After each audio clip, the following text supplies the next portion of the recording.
Puji Tuhan, Shalom, jemaat Tuhan yang dikasihi dan berkati oleh Tuhan. Senang sekali pada hari ini kita boleh berkesempatan untuk beribadah. Itu semua karena kemurahan Tuhan. Dan saya percaya ibadah hari ini bukan ibadah yang biasa, tetapi ibadah yang luar biasa, di mana setiap kita akan mengalami perjumpaan dengan Tuhan. Mari kita mau ambil saat teduh.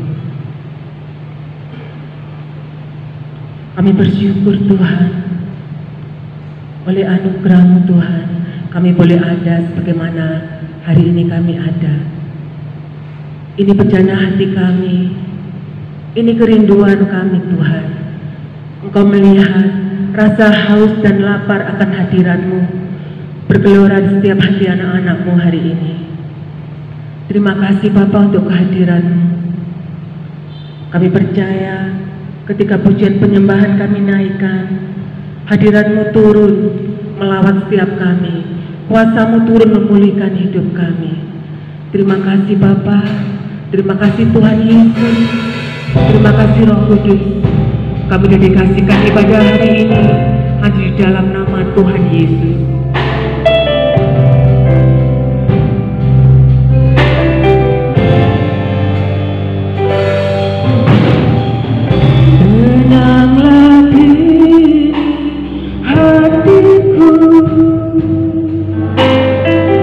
Tuhan memimpin langkah hidupku di saat bimbang dan ragu. Ku rasa tangannya, Tuhan memimpinku. Hatiku berserah pada semua janji-Nya. Tuhan membimbingku dengan tangan kasih-Nya.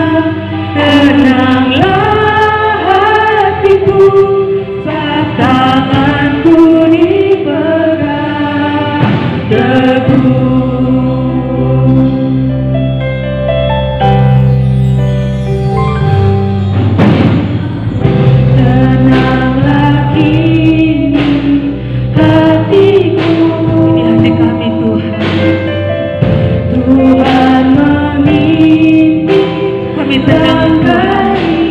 Kami percaya tangan-Mu yang memimpin langkah hidup kami. Dan ragu, ku rasa tangan-Nya.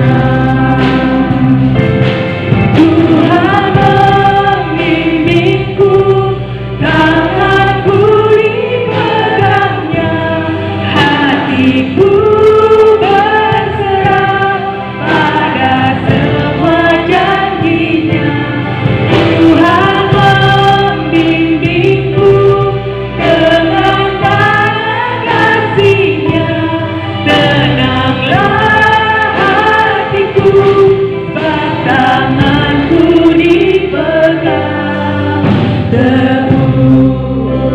setiap kita, lebih lagi kita mau katakan di hadapan Tuhan. Tenanglah kini hatiku, Tuhan memimpin langkah hidupku di saat bimbang dan ragu. Ku rasa tangan-Nya, Tuhan membimbingku, tanganku dipegang-Nya. Hatiku berserah pada semua janji-Nya. Tuhan membimbingku dengan tangan kasih-Nya.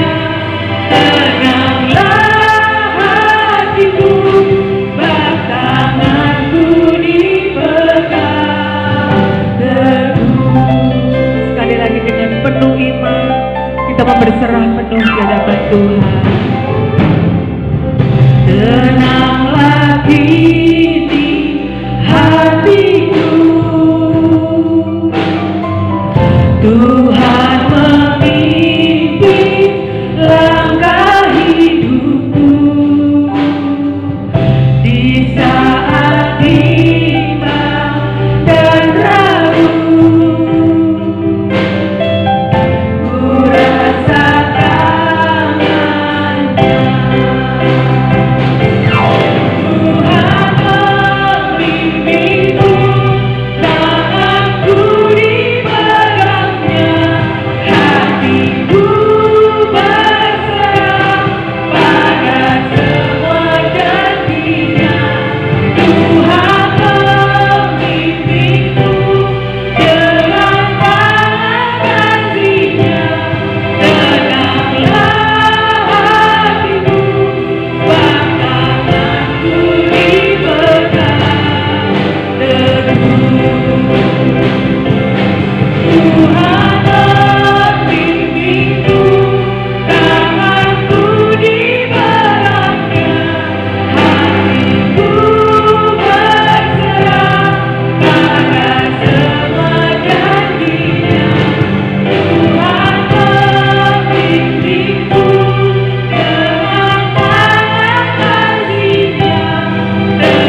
Tuhan Yesus Kristus.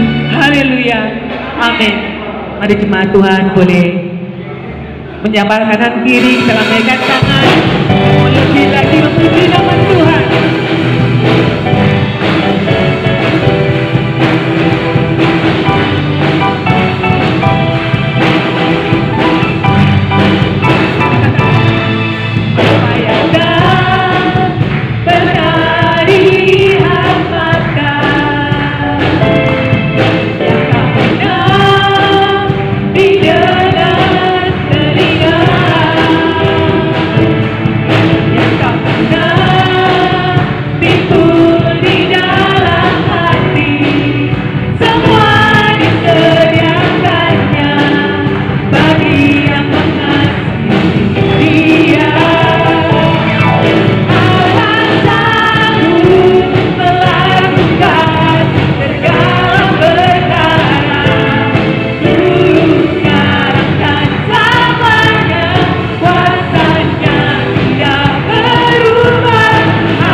Lebih lagi bersuka cita karena Tuhan selalu bersama dengan langkah kita. Haleluya.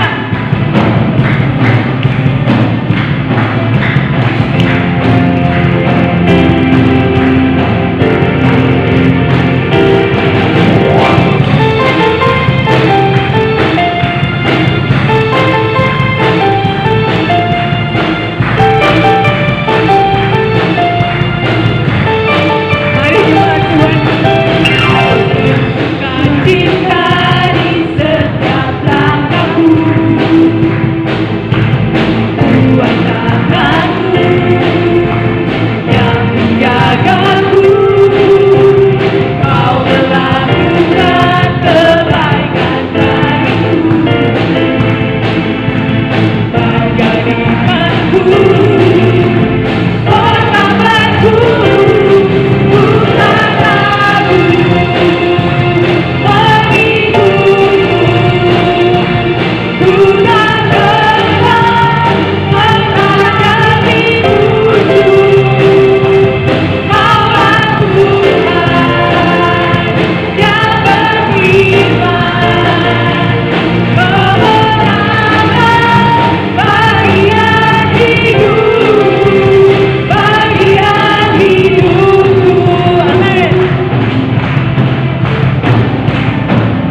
Tuhan boleh kembali, silakan duduk.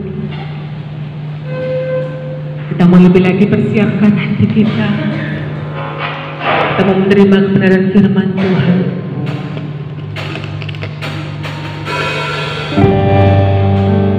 Kami percaya Tuhan, tiada Allah yang seperti-Mu.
kehadiran-Mu dalam ibadah hari ini.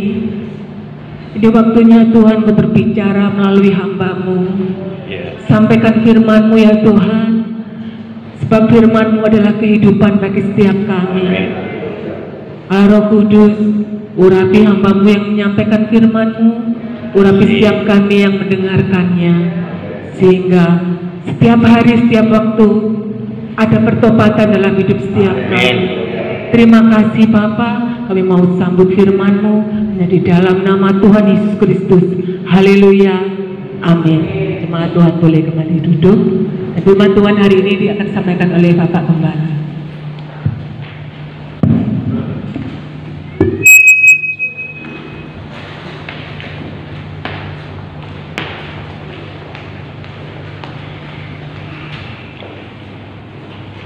Selamat pagi saudaraku yang dikasihi oleh Tuhan. Waktu berjalan sangat cepat. Kita sudah masuk di dalam pertengahan bulan November. The time goes so fast and the day of the Lord is near. Itulah berita yang akan kita dengarkan pada pagi hari ini.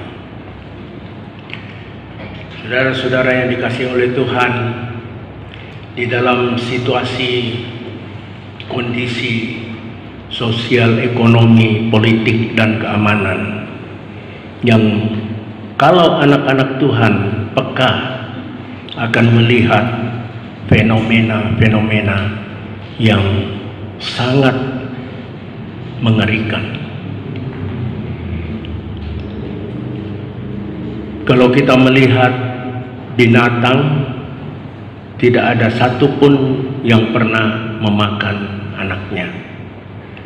Tetapi kita melihat manusia yang diciptakan dahsyat, yang segambar dengan Allah, rela membunuh anaknya untuk menutup aib mereka.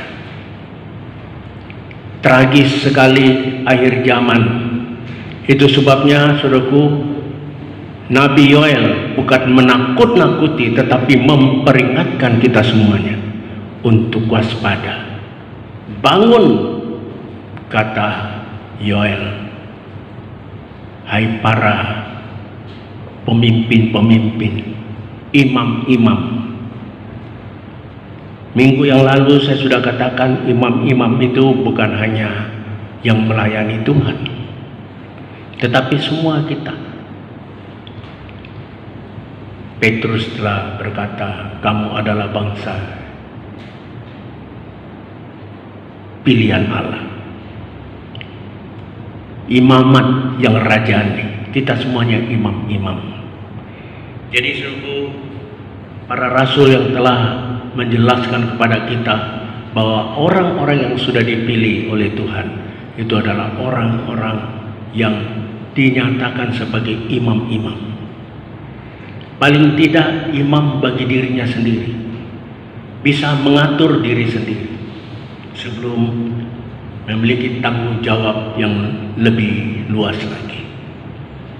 Nah, minggu pada tanggal 31 Oktober, karena ini berbicara tentang kitab Yoel, jadi saya akan review kembali garis-garis besarnya, yaitu pada tanggal 31 Oktober itu berbicara tentang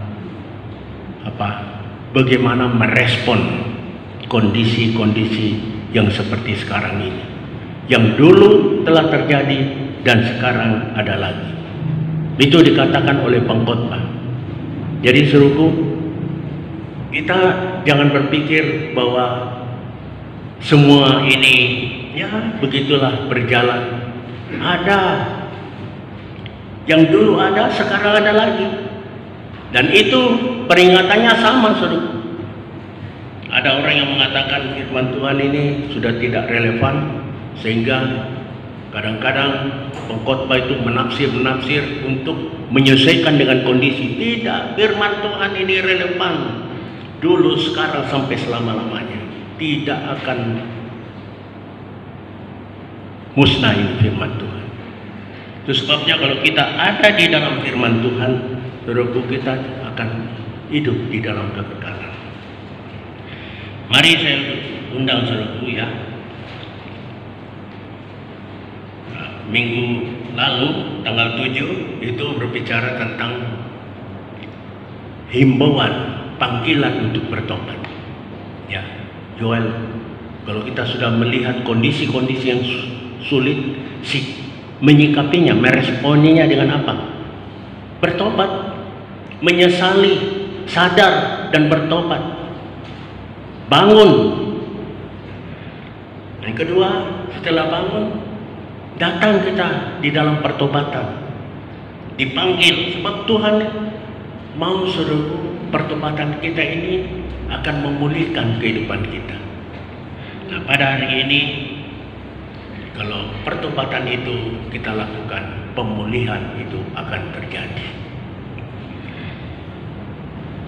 Banyak di antara kita yang berpikir bahwa sudah ke gereja, bahkan melayani Tuhan, ekonominya ya mono-mono terus. Saya mau beritahu saudaraku, orang yang punya pandangan seperti itu adalah pandangan yang sangat sempit. Sebab begini loh, saya mau katakan, Tuhan itu dalam memberkati kita itu satu paket. Kalau kita sudah diselamatkan, pasti berkat-berkat jasmani mengikuti keselamatan itu. Jadi saudaraku, kalau kita masih babak belur di dalam perekonomian, periksa diri. Ojo nyalan Tuhan. Bahaya saudaraku. Banyak orang yang berkata, mana janjimu Tuhan? Periksa diri. Itu sebabnya saudaraku, firman Tuhan ini dikatakan terangnya untuk menerangi kita. Supaya apa? Bisa introspeksi.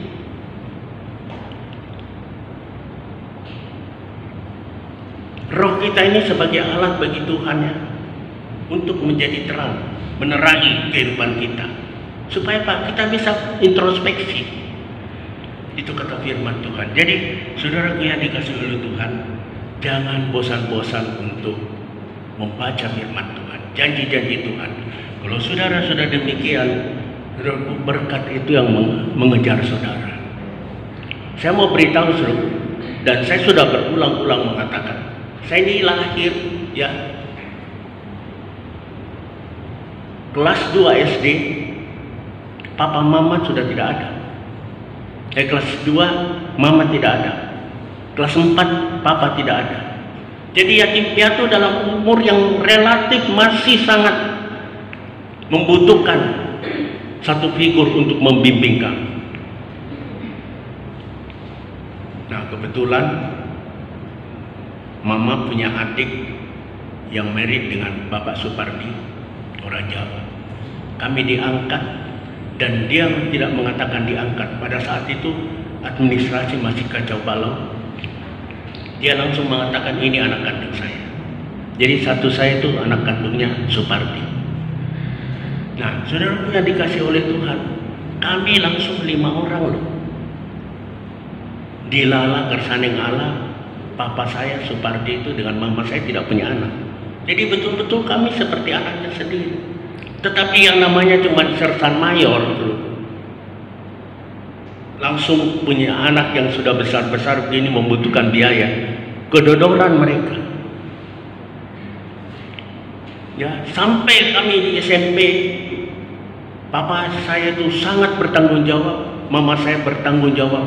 Tetap sawah-sawah yang pernah dia miliki dia jual satu persatu. Kita katakan, papa mama tidak. Kami ngenger ke rumahnya keluarga-keluarga dari mama saya di Surabaya. Ngengernya itu numpang tidur aja, makan boleh dewe. Untuk apa? Melanjutkan sekolah.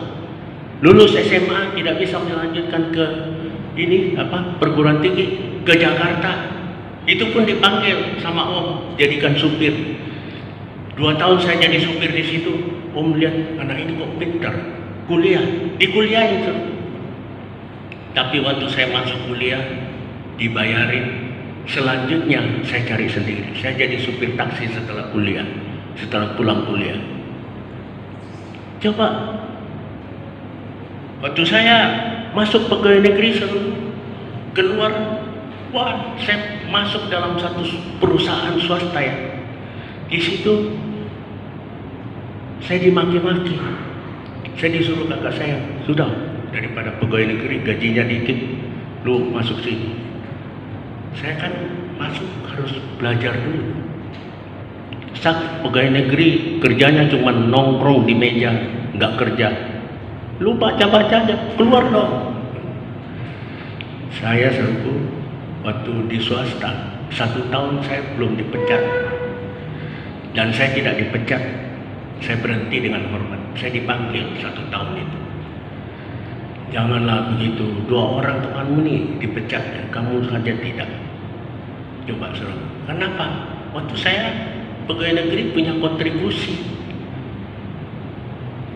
Jadi suruhku yang dikasih oleh Tuhan, kalau kita ini anak-anak Tuhan yang tidak berprestasi di dalam pekerjaan, tanda tanya lah. Sebab apa? Potensi yang Tuhan berikan di dalam kehidupan kita itu sebenarnya luar biasa. Sepanjang potensi itu kita gunakan untuk kemuliaan Tuhan, Dia berikan seberapa banyak kamu benar dapat berkarya. Jadi jangan pernah kita menyalahkan Tuhan. Saya bersyukur kenapa mama papa kandung saya harus diambil. Jujur saja, kalau tidak kami manja. Papa mama saya cukup berada. Waktu meninggal itu rumahnya dibuat rebutan oleh ponakan-ponakan mama saya. Papa saya namanya Supardi, biarkan mereka. Betul. Ini saya berkata ini untuk menjelaskan bahwa bagaimana kami menjalani kehidupan ini, karena bersama dengan Tuhan kami ada sebagaimana kami ada seperti saat ini. Nah itu sudah sebabnya saudaraku, saya mau kita merenungkan betul-betul apa yang dikatakan oleh Nabi Yoel. Sebab ini saya akan sampaikan dalam satu kitab. Jadi betul-betul saya akan menyampaikan dalam bentuk setengah pengajaran. Ya, kita akan buka kitab kita di dalam Yoel pasal 2. Kita akan baca itu di dalam ayat 1 melompat ke ayat 14 sampai ayat yang ke-15. Saya bacakan, demikian bunyi firman Tuhan. Tiuplah sangkakala di Sion dan berteriaklah di gunungku yang kudus. Biarlah gemetar seluruh penduduk negeri, sebab hari Tuhan datang, sebab hari itu sudah dekat. Ayat yang ke-14. Siapa tahu mungkin ia berbalik dan menyesal, dan ditinggalkannya berkat menjadi korban sajian dan korban curahan bagi Tuhan alam. Tiuplah sangkakala di Sion, adakanlah puasa yang kudus, maklumkanlah perkumpulan raya. Amin. Nah, saudara-saudaraku yang dikasih oleh Tuhan, kalau kita sudah dihimbau untuk merespon tindakan-tindakan hajaran Tuhan karena ada kesalahan yang kita lakukan, kita jangan ngomel, lakukan respon itu dengan baik. Kemudian ambil langkah untuk pertobatan, dan bukan hanya sekedar inisiatif untuk melakukannya, tetapi action, bertindak dalam pertobatan supaya pemulihan itu terjadi di dalam kehidupan kita. Nah, saudaraku, pada kesempatan ini kita akan membicarakan firman Tuhan, yaitu hari Tuhan.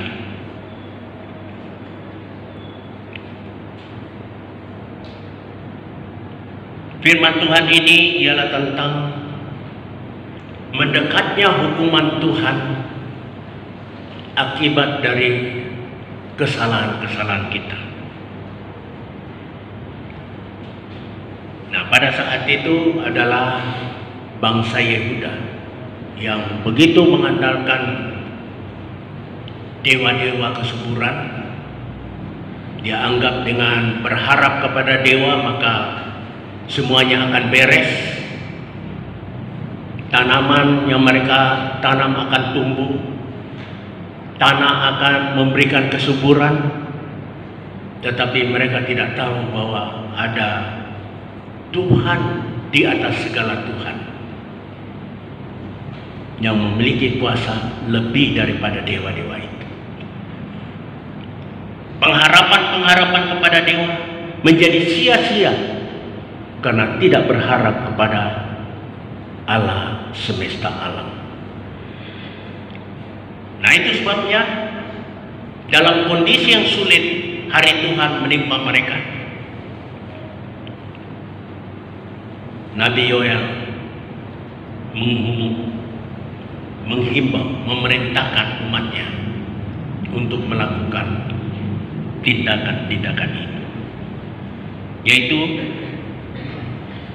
para imam dan seluruh kaum Yehuda mengadakan perkumpulan raya yang kudus untuk mencari kemurahan Allah dengan bertobat dan disertai puasa, syafaat, hati yang hancur di hadapan Tuhan dan berpaling kepada Tuhan, yaitu bertobat. Jadi seluruh yang dikasih oleh Tuhan, Tuhan itu seringkali memukul kita ya, karena Dia mengasihi. Ya, saya waktu pergi ke Jakarta, cucu saya itu yang namanya Yordan dimarahin papanya, mamanya juga marah dia. Terus dia naik ke atas, saking sebelnya karena dimarahi. Adiknya itu ditendang, hampir terjungkal, langsung saya pukul. Padahal saya paling sayang sama. Semalam-malaman tidak bisa tidur, apalagi tante bilang, awas Kurnia, sampai di Jombang nanti kamu ingat-ingat apa yang kamu lakukan. Saya katakan iya betul. Menangis saya. Begitu juga Tuhan, menangis Dia, memukul kita. Tetapi tujuannya supaya terjadi pertobatan di dalam kehidupan kita. Dia sangat mencintai saudara. Dia sangat mencintai saya. Dia rela mati jadi manusia, menghambakan diri untuk menebus saudara dan saya. Orang-orang tidak akan mengetahui hal itu. Tuhan kok mati? Iya, Dia Tuhan jadi manusia supaya Dia bisa mengganti saudara. Sebab hukum Taurat berkata gigi ganti gigi, mata ganti mata. Manusia berdosa harus diganti oleh manusia yang tidak berdosa. Dia menjadi korban untuk penebusan kita, supaya kita yang berdosa dapat diselamatkan. Itu perlu menjadi renungan saudaraku. Ini sesuatu pemberian yang tidak dapat kita dapatkan di dunia ini.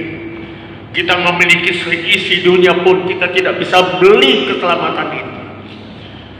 Kalau kita sudah punya konsep itu saudaraku, emas dan perak tidak ada artinya bagi kita.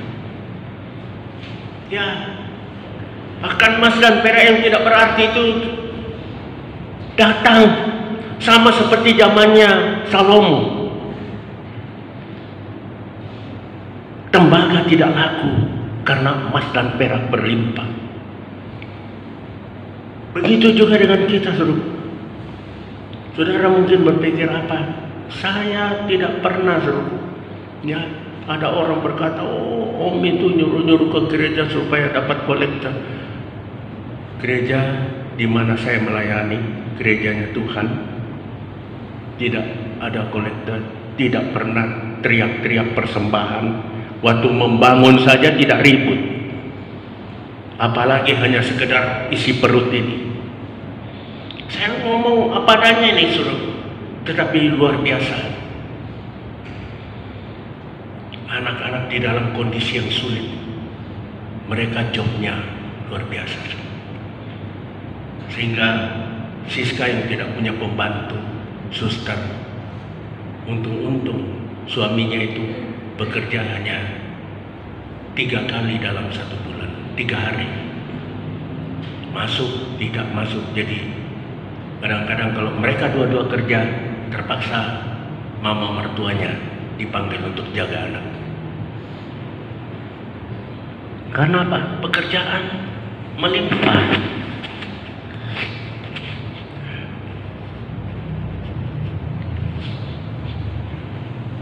Terus orang berpikir, anaknya suki, ya bapaknya suki. Betul, mereka memperhatikan kami, tetapi kami tidak pernah menuntut suruh. Saya sebagai orang tua punya tanggung jawab untuk membesarkan, mendidik, dan menyekolahkan anak. Setelah itu saya tidak menuntut, oh tak sekolah no, tak lahirkan. Banyak loh diantara kita anak-anak orang-orang tua menuntut dari anak-anaknya. Bagi saya tidak. DKI puji Tuhan, ora DKI yo tetap puji Tuhan. Sebab saya punya harta yang luar biasa yang ada di dalam tangan saya.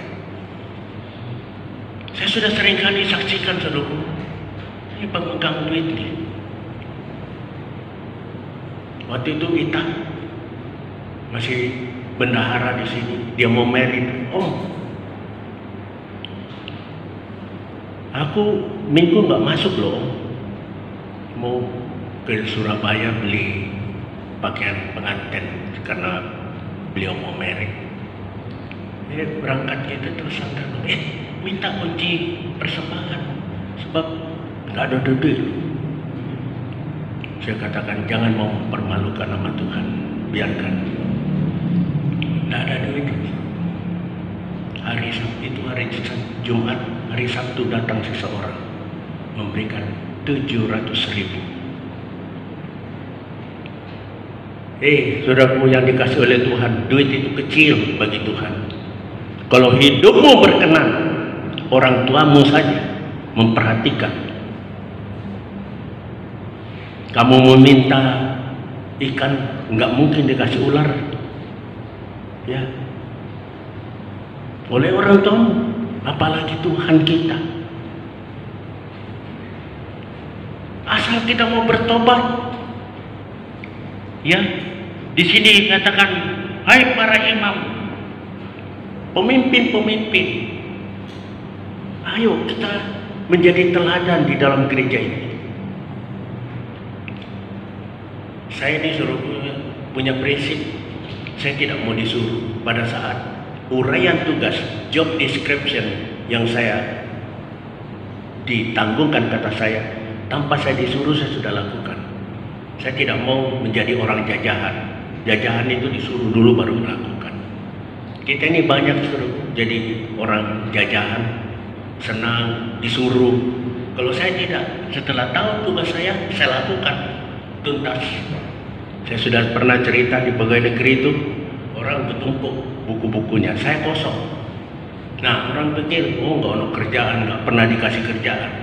Tidak, setiap ada kerjaan selesai, tuntas, dan ada disposisi, sampai disposisi menteri loh. Darah mungkin berpikir, nyong sombongnya. Kalau saya bohong sombong, saya dipanggil Tuhan hari ini juga, detik ini juga. Jadi tujuan saya itu mendorong saudara untuk berprestasi.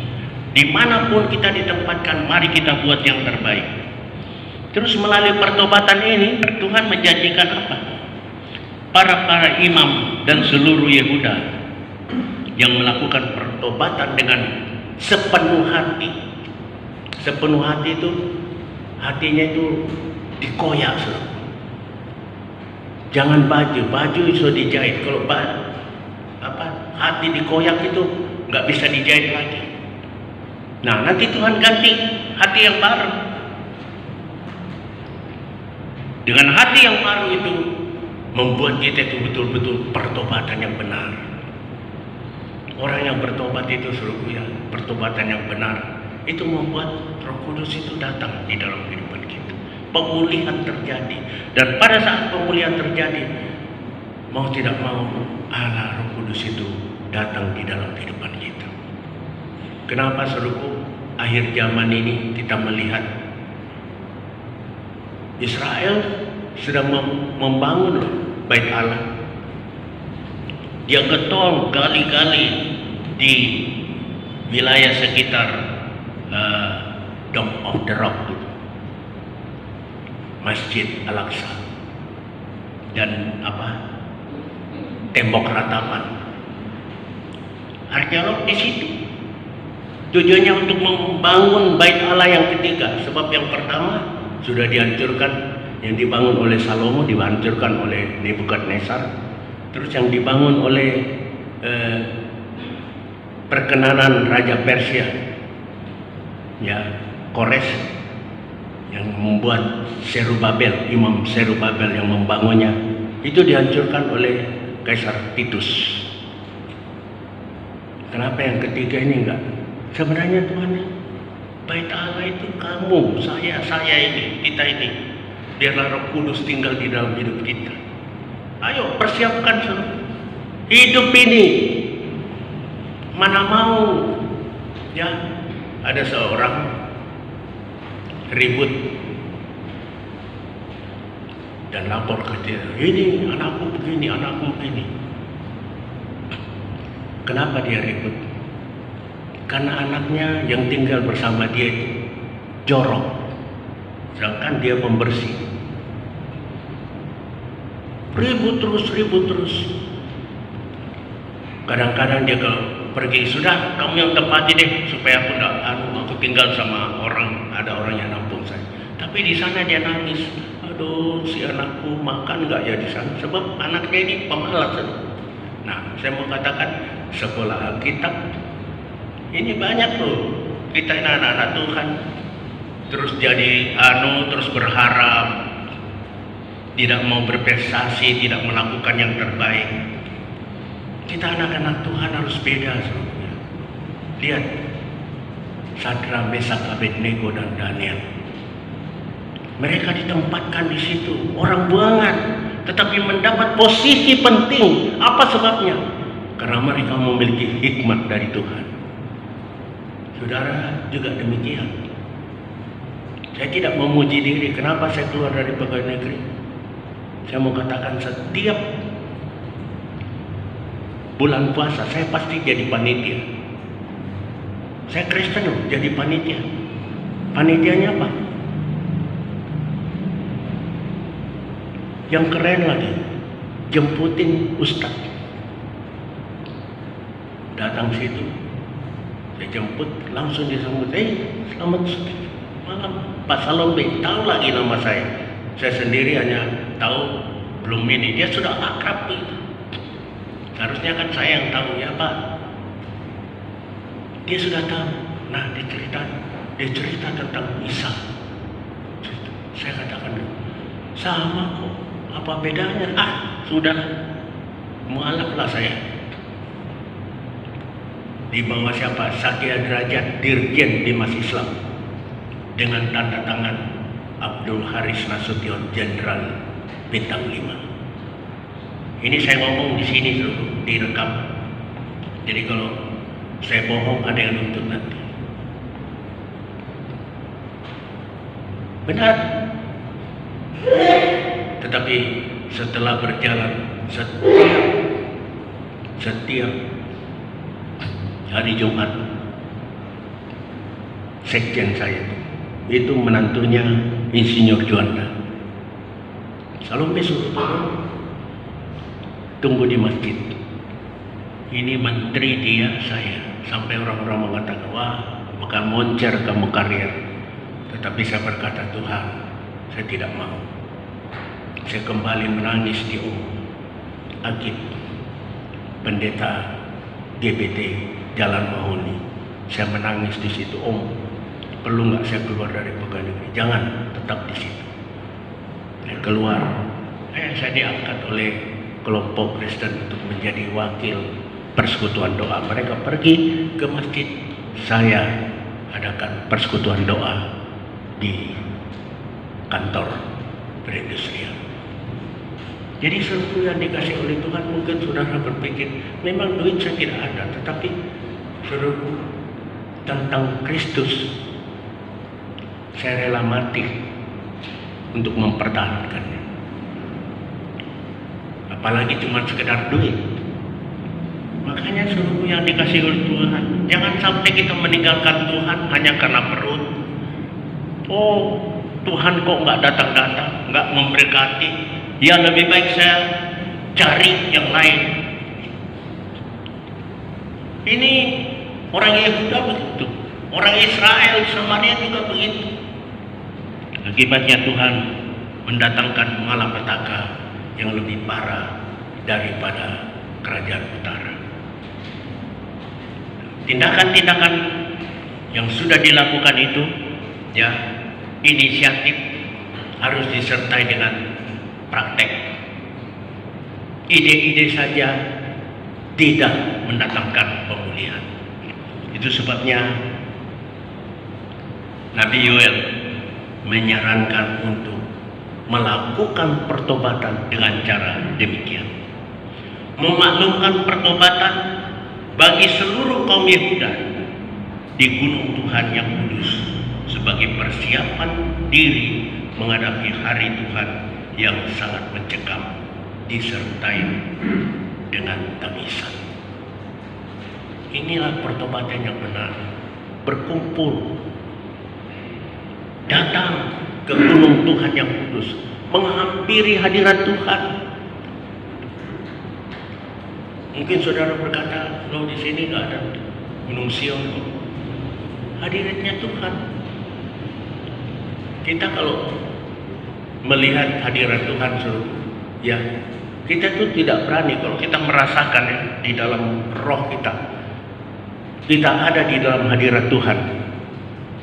Pikiran-pikiran, keinginan-keinginan yang dosa itu pasti akan kita tahan.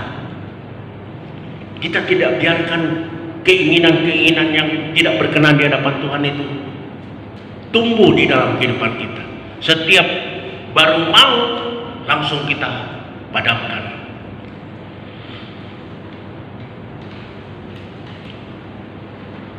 Yang kedua, cara pertobatan yang benar. Semua kaum Yehuda berbalik kepada Tuhan setelah menghampiri. Berbalik dalam arti tindakan-tindakan itu sesuai dengan yang Tuhan kehendaki. Itu namanya berbalik, saudara. Sesuai dengan perintah-perintah firman-Nya, itulah kehidupan kita harus demikian. Ya, dengan hati yang hancur karena sadar dan menyesali kejahatan, agar murka Allah surut dan hubungan dengan Allah timbul kembali. Di situ dikatakan persembahan korban, bakaran, korban sajian sudah tidak ada. Mungkin bahannya juga tidak ada, karena kambing domba sudah tidak ada makanan, sudah kurus-kurus, tidak layak untuk dipersembahkan. Tetapi sekalipun ada persembahan, Tuhan juga tidak mau terima, karena persembahannya itu persembahan yang tidak benar di hadapan Tuhan. Kalau toh ada, kan dikatakan di situ tidak bercacat celah. Berarti yang tampun-tampun, yang tidak bercacat celah ini kurus-kurus, Tuhan tidak akan berikan. Kenapa Habel persembahannya diterima? Karena dia berikan yang terbaik.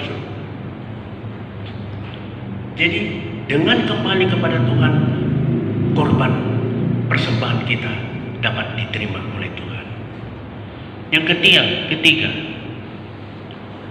kita memaklumkan, sekarang memaklumkan lagi, meniup sangkakala sebagai tanda pertobatan dengan penyesalan hati yang mendalam di hadapan Tuhan.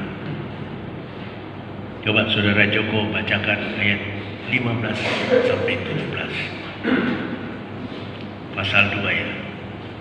Tiuplah sangkakala di Sion, adakanlah puasa yang kudus, maklumkanlah perkumpulan raya, kumpulkanlah bangsa ini, kuduskanlah jemaat, himpunkanlah orang-orang yang tua, kumpulkanlah anak-anak, bahkan anak-anak yang membusuk. Baiklah pengantin laki-laki keluar dari kamarnya, dan pengantin perempuan dari kamar tidurnya. Baiklah para imam, pelayan-pelayan Tuhan, menangis di antara balai depan dan mesbah, dan berkata, sayangilah ya Tuhan umatmu, dan janganlah biarkan milikmu sendiri menjadi celah, sehingga bangsa-bangsa menyindir kepada mereka. Mengapa orang berkata di antara bangsa, di mana Allah mereka? Nah, ini pertobatan yang benar, ya saudara. Mereka balik dan memberitahu, bukan mengingatkan Tuhan, memberitahu kepada Tuhan bahwa kalau kami diperlakukan begini, justru bangsa-bangsa yang tidak mengenal Engkau berkata, mana Tuhanmu? Ini bukan untuk memberitahu Tuhan, tetapi satu pernyataan bahwa betul-betul saya mau mengandalkan Engkau Tuhan. Sehingga tidak ada lagi orang berkata, di mana Tuhanmu? Sebab tidak ada pertolongan di dalam kehidupan umat Tuhan. Jadi suruhku yang dikasih oleh Tuhan, inilah bentuk pertobatan yang dituntut oleh Tuhan, yang diajarkan oleh Nabi Yoel. Memaklumkan pertobatan, terus bertindak dalam pertobatan, terus menyatakan, meniup sangkakala sebagai ikrar untuk melakukan pertobatan itu. Nah, apa yang terjadi kalau mereka sudah melakukan pertobatan? Kita melihat di bagian yang ketiga dikatakan pemulihan Yehuda karena pertobatan. Ketika umat Tuhan merendahkan diri dan berbalik serta mencari wajah Tuhan dalam doa dan ratapan dengan meninggalkan cara hidup yang fasik, maka Tuhan yang ada di sorga mendengarnya. Tuhan itu siap sedia. Dia tidak jauh, kita yang justru menjauh dari Tuhan karena kita takut. Saudara melihat waktu Tuhan mencari Adam dan Hawa, Tuhan mendekat loh. Mereka lari sembunyi. Kenapa? Dosa. Nah begitu juga pada saat kita berseru, dia mendengar. Dia betul-betul transenden, tetapi dia juga imanen. Allah yang imanen, yang siap sedia untuk memulihkan kehidupan orang-orang yang bertobat.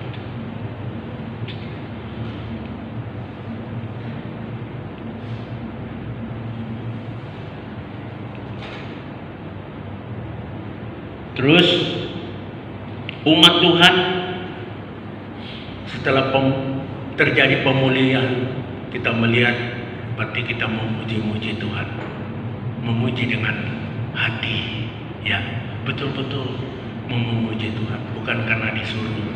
Saudari Weni tadi diajak nyanyi gitu, memang dari hati mau menyanyi. Kalau kita tidak tahu syairnya, belum tahu lagunya, nadanya, dalam hati bersenandung, mau memuji, mau memuliakan nama Tuhan. Sebab untuk itulah kita dicipta. Yesaya 43 ayat 7 di situ mengatakan kita ini diciptakan untuk memuliakan Tuhan. Ya, jadi kita memuji-muji nama Tuhan karena mengetahui bahwa Allah selalu menyertai umatnya dan tidak ada Allah lain selain Yehuwa. Tidak ada, kita tidak berharap lagi kepada Allah lain.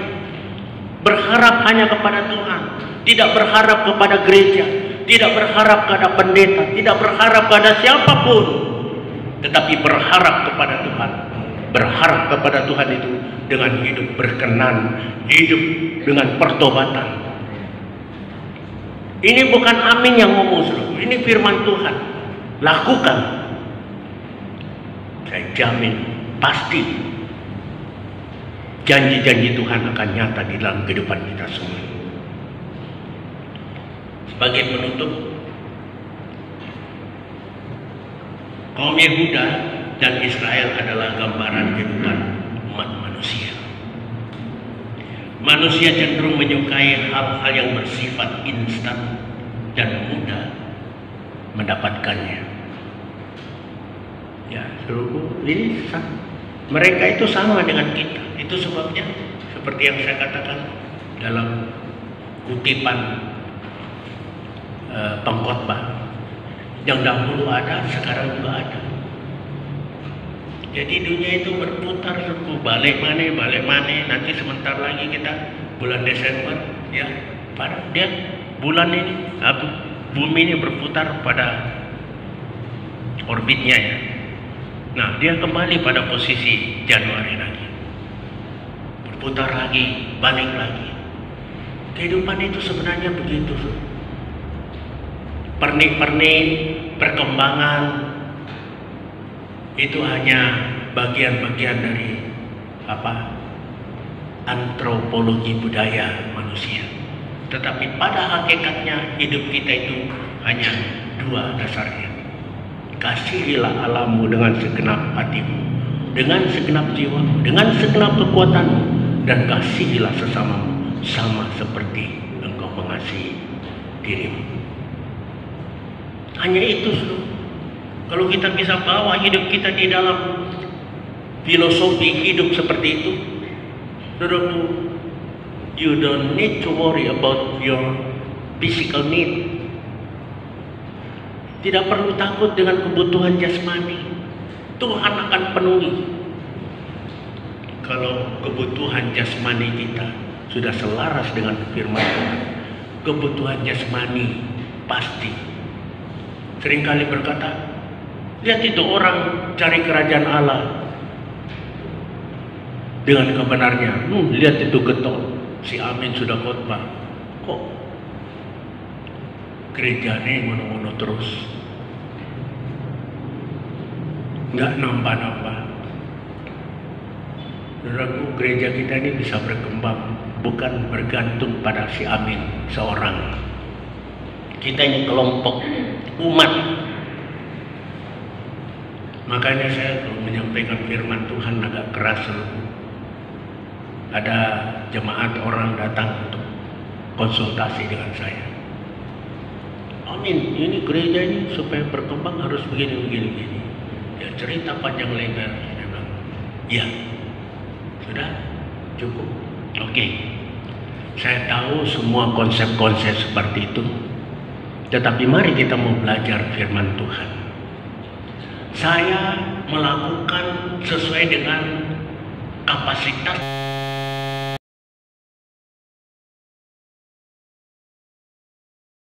yang Tuhan berikan kepada saya. Lebihnya itu biarkan Tuhan. Nah, sekarang gereja mulai dari mendidik. Kita lihat aja, Yohanes Pembaptis itu bilang apa? Bertobatlah, bila dirimu dibaptis untuk pengampunan dosa.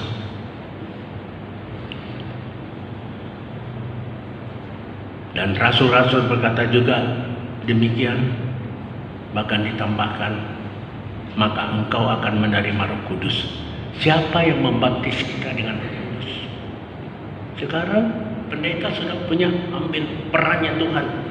Ayo begini-begini terus membaptis orang dengan Roh Kudus. Itu sudah melampaui wewenang. Saudara tahu nggak? Kalau kita melampaui wewenang, itu dihajar loh sama Tuhan. Di ayatnya, saudara baca aja tuh di dalam Samuel, di mana itu Raja Saul, dia tidak berhak untuk membakar persembahan dalam kondisi apapun kamu tidak berhak. Porak-poranda, pasukan pada lari semuanya. Saya harus panggil Tuhan dengan memberikan persembahan. Samuel datang, ngapain kamu? Apa yang selalu kau lakukan? Ya kamu sih telat datang. Tuhan menista. Aku membaptis dengan air, dia yang membaptis dengan roh. Ini sekarang mengajari orang terus memasang lidah. Akhir zaman banyak gereja yang tersesat. Betul, saudara. Saudara mau gereja hanya sekedar yang namanya KTP daripada dianggap ateis. Karena gereja tidak. Kita gereja yang harus ada perubahan di dalam kehidupan kita. Harus ada perubahan. Berubah. Saya tidak mengatakan perubahan drastis ya. Seperti yang saya katakan tadi. Kita itu suka yang instan-instan. Ambil shortcut supaya tanda-tanda bahwa kamu itu dipenuhi Roh Kudus, ya bahasa lidah itu.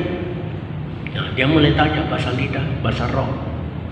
Saya bilang coba yuk baca di dalam 1 Korintus 14. Di situ dikatakan kalau ada di dalam jemaat berkumpul, berarti jemaat itu paling banyak 2 atau 3 paling banyak. Dan itu pun bergantian. Ayo kita berbahasa lidah. Makanya banyak gereja yang hancur pendetanya. Babak belur. Kenapa? Mengajarkan tidak sesuai dengan firman Tuhan. Saya katakan gereja di sini tidak banyak. Saudara melihat pertumbuhan itu kan dari kuantitas saja.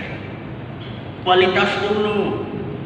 Stephen Tong bilang kalau kualitasnya berkembang, pasti kuantitasnya akan mengikuti.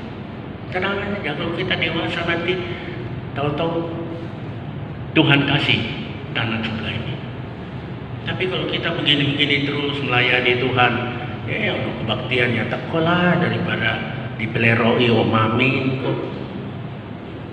Tidak dari diri sendiri ada kemauan. Rindu ketemu dengan Tuhan. Itu. Dan berkat-berkat itu akan nyata di dalam kehidupan saudara. Ini bukan suatu teori. Praktekin. Saudara mau praktek. Bukti. Praktekin. Ya. Jangan yang mau instan. Ya. Nggak dapat akhirnya. Kenapa? Maunya instan. Akhirnya kita mau cari yang cepat-cepat itu. Saudara lihat tanaman yang cepat-cepat tumbuh, peringin, jerone bolong kan. Tapi coba saudara lihat kayu jati. Itu di rumah Siska itu adalah halaman kayu jati semua. Saya 4 tahun yang lalu melihat, kok tetap ini, nggak besar-besar. Kayu jati itu sampai ratusan tahun langsung.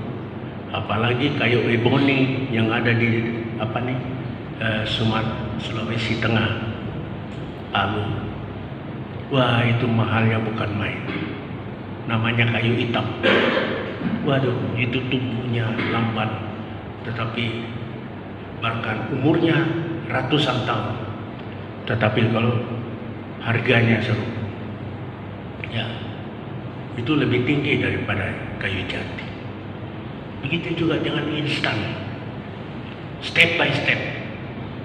Kalau kita dapatkan step by step melalui proses, itu akan langgeng. Ada orang dapat besok lusa ada jemaat di sini dapat dia warisan dari Belanda hampir 500 juta. Aku nanggone tabernakel melarat terus. Saya aku pindah ke gereja ini. Dikasih memang.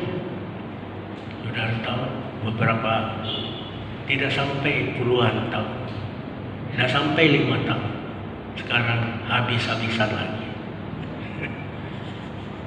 Betul, kalau kita tidak dekat sama Tuhan seluruhnya, kalau saudara pun diberkati dengan berkat yang membuat hati saudara senang, ayo dekat sama Tuhan.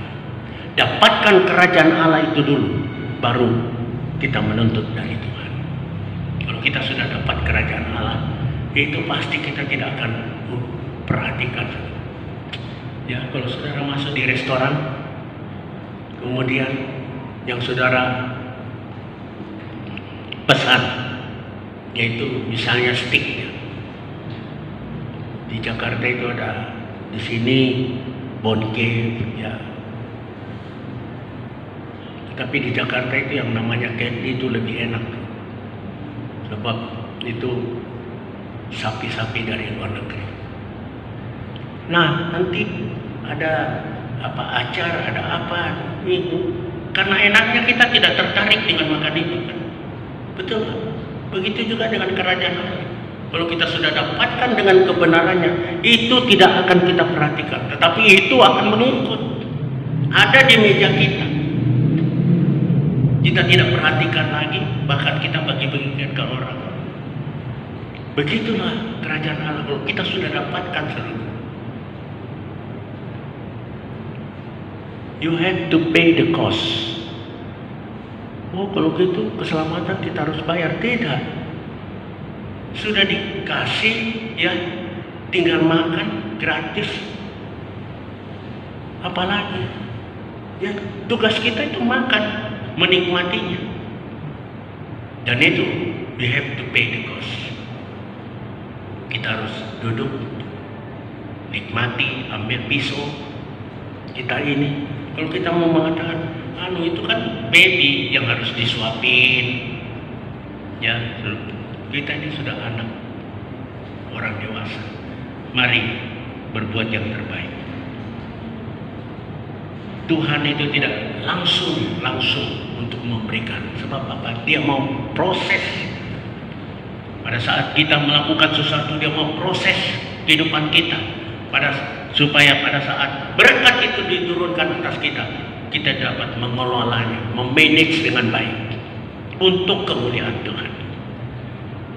Berapa banyak orang diberkati, maaf saja, Rabi Mane, ya, diam-diam pergi ke tempat yang enggak.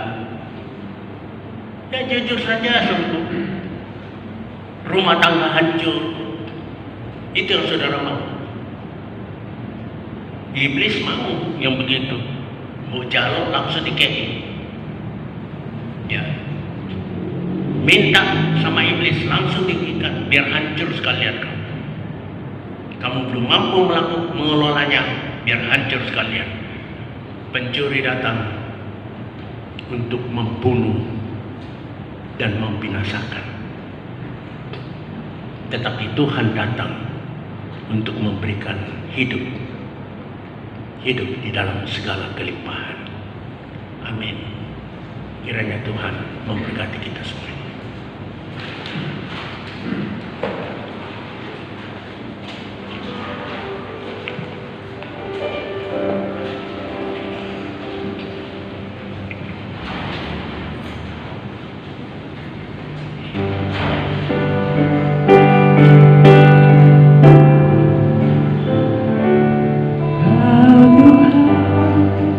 Yang mengasihiku.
sederek sedaya kula aturi jumeneng. Kau Bapa yang mengasihi, kuasa-Mu memulihkanku,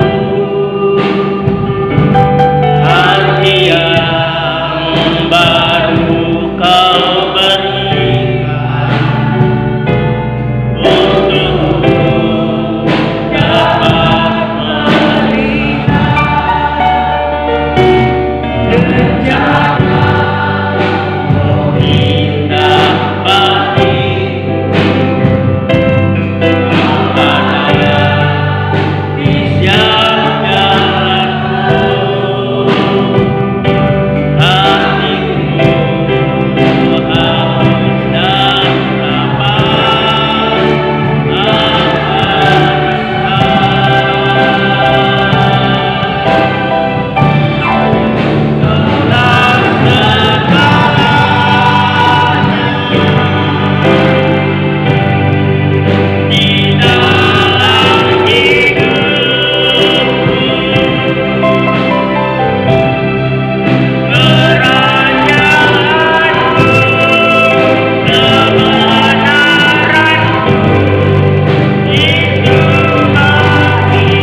Terima kasih Bapa dalam sorga untuk firman Tuhan.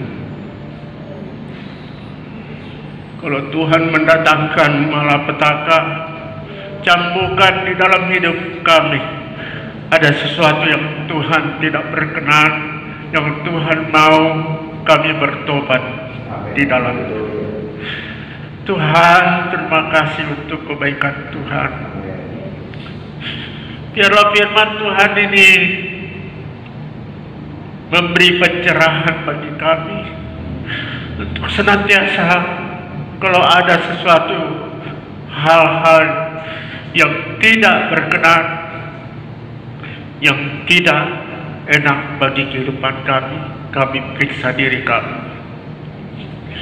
Kalau kami sudah benar, itu Tuhan adalah ujian bagi kami untuk kami tetap tekun, supaya ketekunan itu menjadi matang dan membuat iman kami semakin sempurna.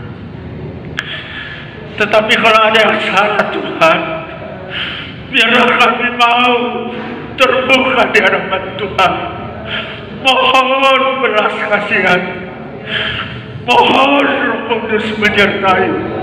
untuk kami berbalik dan tidak melakukan lagi, Tuhan. Terima kasih Tuhan, terima kasih. Waktu kedatangan-Mu sudah sangat dekat, dan kami perlu mempersiapkan diri kami supaya kami masuk di dalam bilangan orang yang diselamatkan Tuhan. Terima kasih Tuhan, terima kasih. Firman Tuhan ini bukan untuk jemaat Tuhan saja, tetapi juga berlaku untuk hamba Tuhan. Biarlah hamba senantiasa periksa diri, supaya segala pikiran, perasaan, dan kemauan tidak menyimpang dari kehendak. Terima kasih Tuhan Yesus, terima kasih. Hamba yakin firman Tuhan ini telah memberikan pencerahan bagi jemaat Tuhan dan hamba, sehingga betul-betul kami meniup terompet kami sebagai ikrar untuk melakukannya, bertobat sehingga pemulihan itu terjadi di dalam kehidupan kami. Hubungan kami dengan Tuhan akan semakin indah. Apa yang kami persembahkan berkenan di hadapan Tuhan. Terima kasih Tuhan, terima kasih. Terima kasih Tuhan, terima kasih. Terima kasih, terima kasih. Saatnya hamba berdoa untuk bangsa dan negara kami. Di tengah-tengah situasi yang sulit ini, yang melanda bukan negara kami saja tapi dunia Tuhan, biarlah anak-anak Tuhan semakin mempersiapkan diri menghadapi hari Tuhan itu dengan datang bertobat, pemulihan terjadi, dan bahan gereja Tuhan dapat menjadi terang di tengah-tengah dunia yang gelap ini. Tuhan pakai pemimpin kami, Bapak Presiden Joko Widodo dan wakilnya Bapak Ma'ruf Amin. Begitu juga lembaga-lembaga legislatif, yaitu MPR dan DPR, lembaga yudikatif, Mahkamah Agung, Mahkamah Konstitusi, dan Kejaksaan. Kami serahkan semuanya ke dalam tangan Tuhan.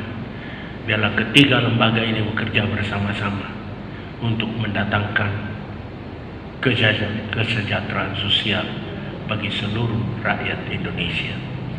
Hamba berdoa juga untuk hamba-hamba Tuhan yang melakukan pelayanan sepanjang hari ini Tuhan.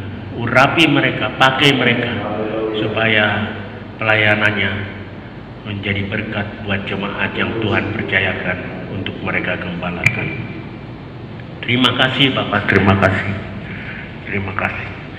Hamba berdoa untuk semua anak-anak Tuhan yang telah ambil bagian di dalam pekerjaan Tuhan, bahkan jemaat Tuhan yang telah hadir maupun yang tidak bisa hadir. Tuhan berkati kami semuanya melalui pemberitaan firman Tuhan, melalui YouTube. Kiranya orang-orang yang mendengarkan dapat diberkati, dan Tuhan mengurapi semua yang kami lakukan, sebab kami lakukan ini bukan untuk kuat dan gagah kami, tetapi untuk kemuliaan nama Tuhan. Terima kasih Bapak, terima kasih. Sebagaimana Tuhan telah mengantar jemaat ke tempat ini untuk memberkati mereka, kiranya Tuhan memulangkan mereka, menyertai mereka, sehingga mereka dapat tiba di rumah dengan selamat. Saudara-saudara yang dikasihi oleh Tuhan, mari kita angkat tangan kita. Terimalah berkat dari Allah Bapa. Cinta kasih Tuhan Yesus dalam persekutuannya dengan Roh Kudus akan menolong kita, memberkati kita, menyertai kita mulai saat ini sampai Tuhan Yesus datang pada kali yang kedua. Dalam nama Tuhan Yesus, hamba mohon ini semuanya bersama kita mengatakan amin. Selamat pagi, Tuhan memberkati kita semua.